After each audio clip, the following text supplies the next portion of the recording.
விடாமுயற்சி ரிலீஸ் ஆகல அப்படின்னு உடனே எல்லாம் வண்டியில் ஏறாதவனுங்க எல்லாம் அந்த பஸ்ஸுக்கு நிற்காதவனுங்க அந்த ஊருக்கு போனவனுங்க எல்லாம் தூக்கி வண்டியில் ஏற்றுற மாதிரி எல்லாரும் வண்டியில் ஏறிட்டாங்க. அந்த உலகத்தில் எல்லா லாங்குவேஜ்லேயும் ஆகிற அத்தனை ரிலீஸ் ஆகிற அத்தனை படத்தையும் பார்த்துருவாங்க. பார்த்துட்டு இங்கே எந்த படம் எடுத்தாலும் அது நொட்டை இது நொட்டை அதில் ஓட்ட இதில் ஓட்ட எமோஷன் இல்லை, ஒரு உணர்வு பூர்வமாக இல்லை, ஒரு விஷயத்தை கடத்தலை அப்படின்னு ஒரு 2-3 வார்த்தைகள்லாம் வச்சுருக்காங்க. அந்த வார்த்தையெல்லாம் சொல்லி அப்படி இப்படின்னு அந்த ஜிக்ஜாக்லாம் கட்டுவாங்க.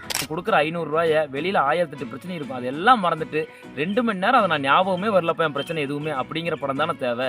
உள்ளே போய் 5 நிமிஷம் உட்காந்தோடனே அவன் பிரச்சனைக்கு மேலே உள்ள பிரச்சனை இருக்கிற படங்கள் எதுக்கு? எந்த ஜிக்ஜாக்கும் தேவையில்லை தம்பி. 4 காமெடி, ஒரு 2 ஃபைட்டு, ஒரு சாங்குன்னு எடுத்து கோடி கணக்கில் அள்ளிட்டு போயிடுவானுங்கிறதா சுந்தர் சி அவர்களுடைய ஃபார்மேட்.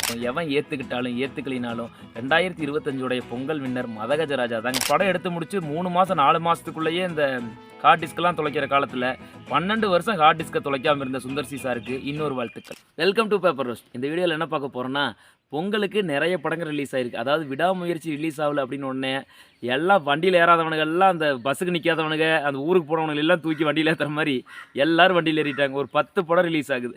அந்த 10 படத்தில் இதுதான் பெட்டராக இருக்குன்னு விமர்சனத்தை பெற்றிருக்கிறது வேறு எதுவுமே கிடையாது. 12 வருஷம் கழிச்சு ரிலீஸ் ஆகிருக்க நம்ம சுந்தர் சி அவர்களுடைய இயக்கத்தில் நம்மளுடைய விஷால் நடிப்பில் வந்த மதகஜராஜா தான். என்னடா அது, மதகஜராஜா தான் பொங்கல் வின்னரா? அது 2025 பொங்கல் வின்னரா மதகஜராஜா இருக்கும்னு சொல்லியிருந்தா சுந்தர் சி கூட நம்பியிருக்க மாட்டாருங்க. அதுதான் இப்போ எல்லாரும் பரவலான பேச்சு.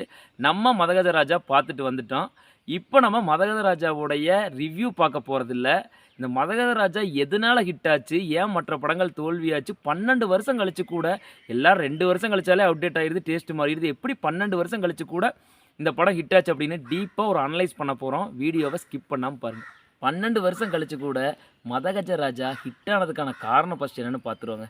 அதுக்கு முக்கியமான காரணம் என்னென்னா, மறைஞ்சு போன நம்மளுடைய நடிகர் இயக்குனர் மனோபாலா சாருடைய ஒரு காமெடி போர்ஷன் இருக்குது. அது வேறு லெவலில் இருக்குது. படம் ஃபுல்லாகவே நல்லா பண்ணியிருக்காரு.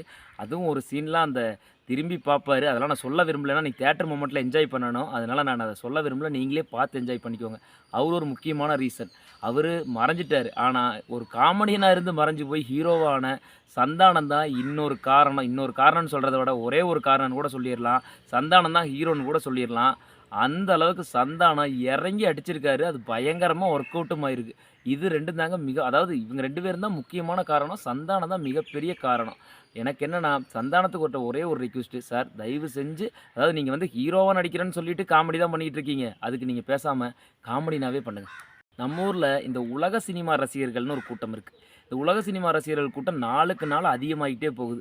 அது என்ன பண்ண தெரியுங்களா, அந்த உலகத்தில் எல்லா லாங்குவேஜ்லேயும் ஆகிற அத்தனை ரிலீஸ் ஆகிற அத்தனை படத்தையும் பார்த்துருவாங்க. பார்த்துட்டு இங்கே எந்த படம் எடுத்தாலும் அது நொட்டை இது நொட்டை அதில் ஓட்ட இதில் ஓட்ட எமோஷன் இல்லை, ஒரு உணர்வு பூர்வமாக இல்லை, ஒரு விஷயத்தை கடத்தலை அப்படின்னு ஒரு 2-3 வார்த்தைகள்லாம் வச்சுருக்காங்க. அந்த வார்த்தையெல்லாம் சொல்லி அப்படி இப்படின்னு அந்த ஜிக்ஜாக்லாம் கட்டுவாங்க.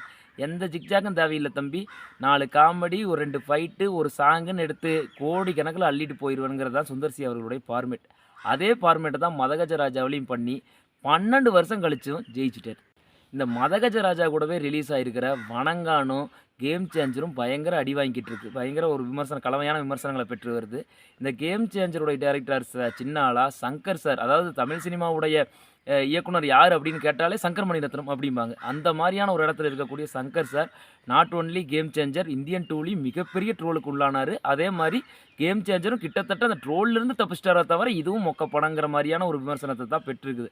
அடுத்தது பாலா சார் என்ன சொல்கிறது, ஒரு எல்லா நடிகர்களும் என்ன வேணாலும் தன்னை எங்கே இருந்து குதிக்க சொன்னாலும் குதிச்சு நடிக்கிறதுக்கு ரெடியாக இருக்கிற ஒரு நடிகர்னா அது பாலா சார் தான். இன்ன வரைக்கும் அவருக்கு அந்த கிரேஸ் இருக்குது. ஆனால் அவருடைய படமாக ஒரு பாக்ஸ் ஆஃபீஸாக எத்தனை படம் ஹிட் ஆயிருக்குன்னு பார்த்தா ஒரு 2-3 தான் இருக்கும். ஆனால் அதுக்கப்புறம் ஒரு 7-8 படம் பண்ணார். எல்லாமே ஃப்ளாப் தான். ஃப்ளாப் மேட்டர் இல்லை. அந்த மாதிரியான ஒரு இயக்குனர் தமிழ் சினிமாவுக்கு கிடைக்கவே மாட்டாங்கிற ஒரு ஆள்.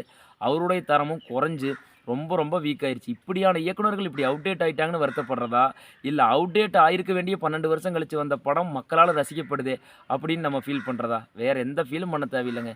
எப்போவுமே ஜாலியாக என்டர்டெயின் பண்ணுற படம் ஜெயிக்கும். அமீர் அவர்கள் போன வருஷம் ஒரு கருத்து சொன்னாரு. அது நெறைய பேர் அடிச்சாங்க. அது என்ன கருத்துன்னா, கொட்டுக்காளி படத்த நான் எடுத்திருந்தேன்னா, நான் ப்ரொடியூஸ் பண்ணியிருந்தேன்னா, நிச்சயமா தியேட்டர்ல ரிலீஸ் பண்ணியிருக்க மாட்டேன். ஏன்னா தியேட்டருக்கான படம் கிடையாது. நீங்க அந்த மாரியான படங்கள் எடுக்கவே கூடாதுன்னு அவர் சொல்லல. நீங்க ஃபெஸ்டிவலுக்கு அனுப்புங்க. அதுக்கான ரசிகர்கள் இருக்காங்க. அதாவது ஃபெஸ்டிவல்ல படம் பார்க்க வர்றவங்க என்ன மைண்ட் செட்டோட வருவாங்க? ஒரு ஸ்லோ பர்னர், ஒரு ஸ்லோவான ஒரு படம். அந்த ஒரு ஃப்ரேம் வைப்பாங்க. அப்படி ஒரு எம்ப்டியான ஃப்ரேம் வச்சு அப்படி இப்படின்னு ஒரு எப்படி சொல்றதுங்க? ஒருத்தன் நடந்துக்கிட்டே இருப்பான். இல்லன்னா ஒருத்தன் நடக்கிறத ஃபாலோ பண்ணுவாங்க. ஒரு 20 கிலோமீட்டருக்கு ஒரு 10 நிமிஷத்துக்கு அதையவே ஃபாலோ பண்ணிட்டு இருப்பாங்க. அதையெல்லாம் வந்து உலக சினிமா ரசிகர்கள் ஒரு ஃபிலிம் ஃபெஸ்டிவல்ல படம் பார்க்க வர்றவன் அந்த மைண்ட் செட்டோட வருவான். அவனுக்கு அது பிடிக்கும். அத கொண்டு வந்து தியேட்டர்ல புகுத்தாதீங்க. அதுவும் சூரியோட முந்தைய படங்களான விடுதலை. அது ஒரு பக்கா கமர்ஷியல் படம். உடனே அது வெற்றிமாறன் பண்ணோனே ஆஸ்தட்டிக்ல எதுவும் பேச வந்துறாதீங்க. அது கமர்ஷியல் படம் தான். அது பக்கா கமர்ஷியல் படம். அடுத்தது கருடன். அது பக்கா கமர்ஷியல் படம். அந்த மைண்ட் செட்ல உள்ள ஆடியன்ஸ் வர்றவன ஹராஸ் பண்ணாதீங்கன்னு அமீர் சொல்லியிருந்தாரு. அதுல என்ன தப்பு? கொட்டுக்காளி மாரியான படங்கள் தியேட்டர்ல ரிலீஸ் ஆனது ஹராஸ்மென்ட் தான். அதுக்கு தியேட்டருக்கு சரியான படங்கள் தான் மதகஜராஜா மாரியான படங்கள் தான். இயக்குனர் சுந்தர் சி சாருக்கு இந்த இடத்துல ஒரு மிகப்பெரிய பாராட்ட சொல்லிக்கணும். ஏன்னா, என்னைக்குமே அந்த அண்டர் ரேட்டட்ன்னு ஒரு வார்த்தை இருக்குது பாருங்க. அதோடைய மீனிங்கே அந்த டைரக்டருடைய அந்த ஆங்கிள்ல சொல்லணும்னா, அது சுந்தர் சி சார் தான். டைரக்டர்ஸ்லயே அமாங் தி டைரக்டர்ஸ் தமிழ் டைரக்டர்ஸ்லயே ரொம்ப ரொம்ப அண்டர் ரேட்டட்னா சுந்தர் சி சார் தான். ஏன்னா, கிட்டத்தட்ட அவர் 3 ஜெனரேஷனா நிக்கிறாரு பாருங்க. ஏன்னா, இப்போ மணிரத்னம், சங்கர் சார்லாம் வர்றப்பவே அவர் படம் பண்ணிக்கிட்டு இருந்தார். அப்பவும் படம் பண்ணிக்கிட்டு இருந்தார். அதாவது சங்கர் சாரோட ஃபர்ஸ்ட் படம் 92ல ரிலீஸ் ஆகுது. அப்பவும் அவர் படம் பண்ணிக்கிட்டு இருந்தார். அதுக்கப்புறம் இப்ப சங்கர் சார் வந்து ஒரு பெரிய பீக்குக்கு போய் எல்லா லாங்குவேஜ்லயும் அவர கூப்பிட்டு பெரிய நடிகர்கள்லாம் கதை கேட்கிற அளவுக்கு பெரிய இடத்துக்கு போய் ஒரு இந்திய சினிமாவோட பிரைட் ஆகி இப்ப இந்தியன் சினிமாவுல ஒரு ட்ரோல் மெட்டீரியலா மாறிக்கிட்டு வர்ற இந்த டைம்ல கூட சுந்தர் சி சார் நின்னுகிட்டே இருக்காரு பாருங்க. இன்னொன்னு உலக சினிமா விமர்சகர்கள்னால 30 வருஷமா விமர்சிக்கப்பட்டுக்கிட்டு தான் இருக்காரு. அது பிரச்சனையே கிடையாது. ஆனா காமன் ஆடியன்ஸ் சுந்தர் சி படம்னா குழந்தைகளை கூட்டிக்கிட்டு இப்ப வரைக்கும் முழிச்சு பார்க்காம போவாங்க. அதுக்கு மிகப்பெரிய வாழ்த்துக்கள். அப்புறம் இன்னொன்னு என்னன்னா படம் எடுத்து முடிச்சு 3 மாசம் 4 மாசத்துக்குள்ளேயே இந்த ஹார்ட் டிஸ்க்லாம் தொலைக்கிற காலத்துல 12 வருஷம் ஹார்ட் டிஸ்க தொலைக்காம இருந்த சுந்தர் சி சாருக்கு இன்னொரு வாழ்த்துக்கள். சரி, அப்ப கமர்ஷியல் படம் தான், மசாலா படம் தான் எடுக்கணுமா? 4 ஃபைட்டு, 4 சாங்கு, 2 காமெடி, ஒரு லவ் இது மட்டும் தான் எடுக்கணுமா அப்படின்னா நிச்சயமா கிடையாது. மண்டேலா வந்து ஓடிடில ரிலீஸ் ஆயிருச்சேன்னு ரொம்ப ஃபீல் பண்ணேன். எத்தனை பேர் ஃபீல் பண்ணீங்களோ நான் ரொம்ப ரொம்ப ஃபீல் பண்ணேன். ஏன்னா மண்டேலா மாரியான படங்கள் தியேட்டர்ல வந்திருந்தாலும் ஓடியிருக்கும். தியேட்டர்ல வந்து ஓட வேண்டிய படங்கள் தான். ஆனா அதுக்காக அந்த மாரி படங்கள் மட்டுமே தான் எடுக்கணும். அது மட்டும் தான் உலகத்தரம் அப்படின்லாம் சொல்லக்கூடாதுல்ல. ஏன்னா நீங்க வந்து சினிமாவே தொழிலா கொண்டவங்களுக்கு தான் தரமான படைப்பு, உலகத்தரம் அதெல்லாம் தேவை. ஆனா சினிமாவ தொழிலா கொள்ளாதவனுக்கு 2 மணி நேரம், அதாவது அவன் குடுக்குற ரூ. 500 வெளியில 1008 பிரச்சனை இருக்கும். அதெல்லாம் மறந்துட்டு 2 மணி நேரம் அத நான் ஞாபகமே வரலப்பா என் பிரச்சனை எதுவுமே அப்படிங்கிற படம் தானே தேவை. உள்ள போய் 5 நிமிஷம் உட்கார்ந்தோனேயும் அவன் பிரச்சனைக்கு மேல உள்ள பிரச்சனை இருக்கிற படங்கள் எதுக்கு? உலக சினிமா ரசிகர்கள் என்ன சொன்னாலும், எவன் ஏத்துக்கிட்டாலும், ஏத்துக்கலைனாலும் 2025 பொங்கல் வின்னர் மதகஜராஜா தாங்க. அது பொங்கல் வின்னர் எதுவா வேணாலும் இருந்துட்டு போகட்டும். உங்களுக்கு புடிச்ச படத்த ஃபேமிலியோட போய் பாருங்க. ஃபேமிலியோட டைம் ஸ்பெண்ட் பண்ணுங்க. பொங்கல ரொம்ப சேஃபா கொண்டாடுங்க. என்னடா தீபாவளி மாரி பட்டாசு வெடிச்சா கொண்டாட போறோம் சேஃபான்னு சொல்றீங்க. டிராவல் பண்ணுவீங்க, கோயிலுக்கு போவீங்க. ஸோ சேஃபா பார்த்து போங்க. எல்லாத்துக்கும் பொங்கல் தின நல்வாழ்த்துக்கள். மறக்காம நம்ம வீடியோவ லைக் பண்ணிருங்க, ஷேர் பண்ணிருங்க. மறக்காம சேனலை சப்ஸ்கிரைப் பண்ணிருங்க. உங்களுடைய கருத்துக்கள் என்னன்னு கமெண்ட்ல கண்டிப்பா சொல்லுங்க. நான் ரிப்ளை பண்றேன். இன்னொரு வீடியோல உங்களை சந்திக்கிறேன். அதுவரைக்கும் நன்றி, வணக்கம்.